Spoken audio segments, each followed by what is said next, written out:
artist and engineer of the Renaissance, Michelangelo, who left his home in Florence to go down to Pietrasanta, the mountaintop, to a quarry there to find a piece of marble that he would carve out one of his great works.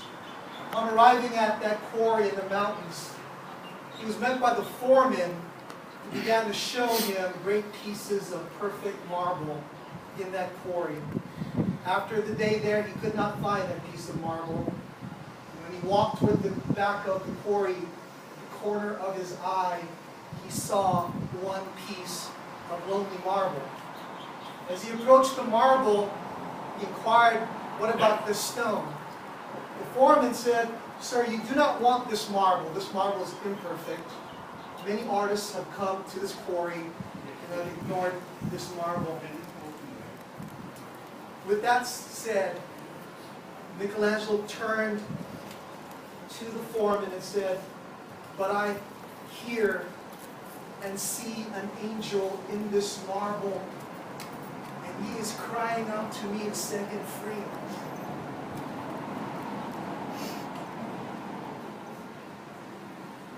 When I walked into that audition in 1976 for West Side Story, I really had no purpose in my life. And yet, upon entering the magic of that stage, began to unfold before me the purpose of my life.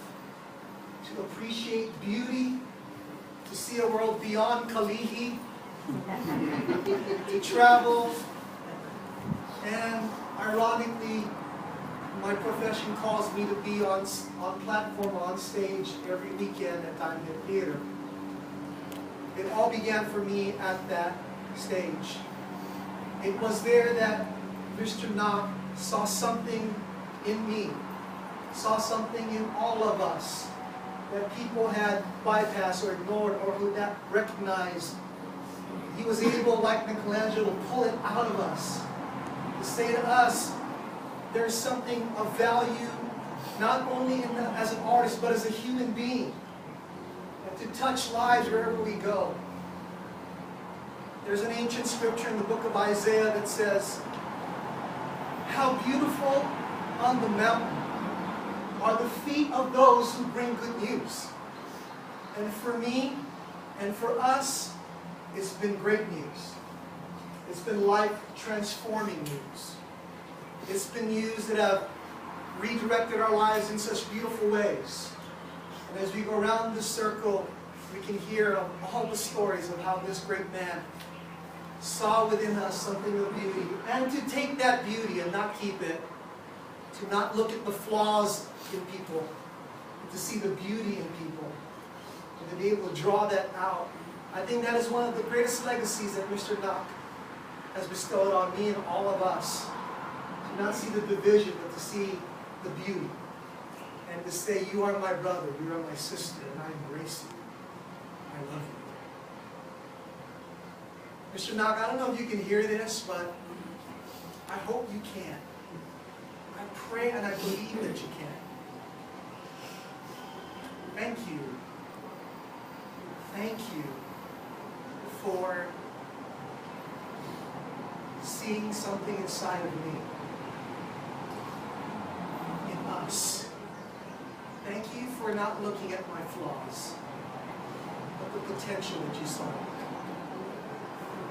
And I promise you that I'm going to do all in my power to share that beauty with other people, wherever I go. Thank you for having beautiful feet and sharing good news. Yes, sir.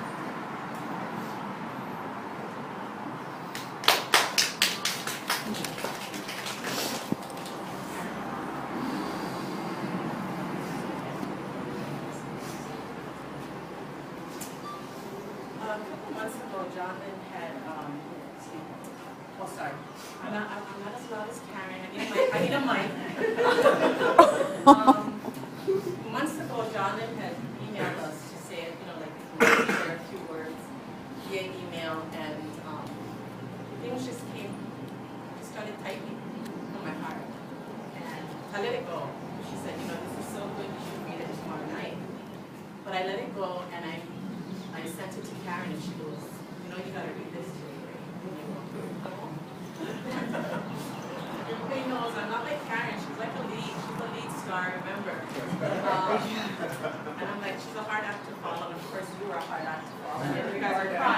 I'm watching everybody crying, but I want to share it with you folks because I think it was meant to be that I do so. So just bear with me. My name is Marcy Chun, and I was at McKinley High School from 1974 to 1976. I'm not even sure why I took drama, but it was a decision I don't regret making. It literally kept me sane through the years when you're not sure whether you should be in class, or you could be tanning at a nearby beach or shopping at Almoana. But once I walked into the drama room, intimidated of course, there was no turning back. It must be better than history, science, or math class. Well, after a few role-playing and making an ass of myself, I realized this was going to be okay. I quickly made friends, and before you know it, I was drawn to this charismatic teacher, Mr. Knock. I remember thinking this guy articulated too well for a Japanese guy. Was he from the mainland? Did all drama teachers talk like this? My favorite memory, and I know you guys can all relate to this, is that he always called me by my last name, Melandish. It's not easy to pronounce, but I was never Marcy to him. I spent most of my time applying makeup on those participating in plays, who all became quick friends. Auditioning for anything was out of the question because I couldn't sing to save myself. I basically supported my buddies and was fine with that. Drama class became my second home. Eventually, Mr. Knock realized my dancing skills were better than my singing and started to ask me how I could come up with some moves to certain songs. He also listened to my singing one day when we were auditioning. I think it was day by day. Don't ask me to do it. But he would come to everybody, you know, listening to right by the hall, and he said, "What's wrong with that one, Alice?" And he gave me confidence when I didn't believe in myself, and that was huge. I learned so much in those years with Knock. We painted props, ruffled through dusty costumes to find just the right dress, plastered cake-like powder on faces, and listened to singing and dancing for hours. Then it was showtime, which in one word was magical. It all came together with hard work. Some never come away with the lessons Mr. Knock taught us. We learned patience, teamwork, leadership, being prompt, laughing with and not at others, trying your best, and practice makes perfect. We were Glee back then, without even I miss all my drama peeps and cannot wait to reunite with them.